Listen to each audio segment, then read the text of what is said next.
যদি অল্প বাজেটে আপনারা কোনো রিসোর্টে যেতে চান তাহলে চলে আসতে পারেন জৈন্তা হিল রিসোর্ট। আর এটাকে প্রাকৃতিক রানী বলা হয় তাকে। আসলে এখানের সৌন্দর্যটাই অনেক অপূর্ব।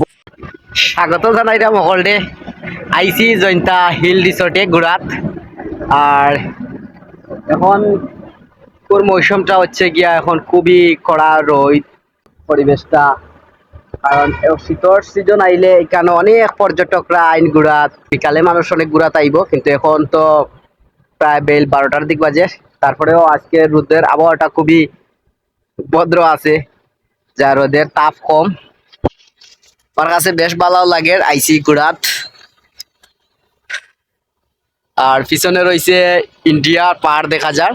এখান থেকে যখন বৃষ্টির সময়, এখন তো বৃষ্টি দেখা যায় চৈত্র বৈশাখ জ্যৈষ্ঠ মাস, এগুলা খুব বেশি বৃষ্টি থাকে, তখন দেখা যায় যে এই যে পাহাড়টা কি যে সুন্দরভাবে যে ঝর্ণার পানিগুলা পড়ে, বেশ ভালো লাগে।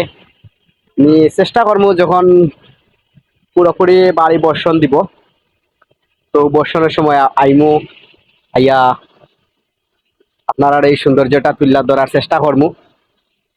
আর বেশি দূরে না, ইন্ডিয়াটা একবারে কাছে, আপনারাও আইলে কেন দেখতে পারবা।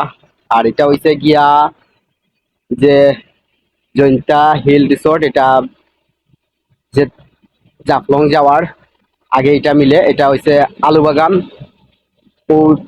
ওই বাজারের পাশেই এটা অবস্থিত।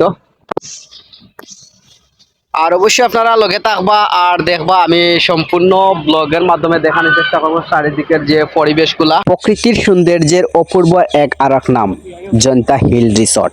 এটির আরেকটি নামকরণ করা হয়েছে দ্য কুইন অফ ন্যাচারাল, যা আমরা সহজ বাংলা ভাষায় বুঝি প্রাকৃতির রানী। আর সিলেটের মধ্যে যদি কোনো অল্প বাজেটের মধ্যে আপনারা যদি কোনো রিসোর্টে যেতে চান তাহলে অবশ্যই চলে আসতে পারেন এই রিসোর্টে।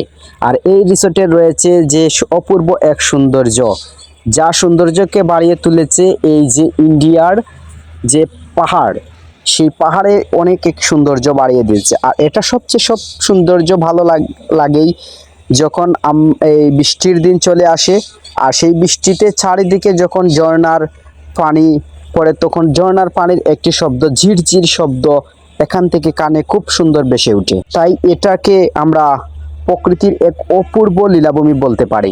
আর এখনো যে খুব প্রচুর পরিমাণ রোদের কারণে যে আমরা কোনো কিছু দেখতে পারতেছি না, যে যত সামনে আমরা আগাইলাম ততই সৌন্দর্য দেখলাম যে এখানোর আরো বাড়ছে। দেখলা যে এই যে ইন্ডিয়ার পাহাড়টা এত সুন্দর, এত ভালো লাগে। আর যে এই যে আপনারা আমার লগে থাকার লাগে অসংখ্য ধন্যবাদ এবং অভিনন্দন। আবারও দেখা হইব নতুন আরো একটি পর্বে।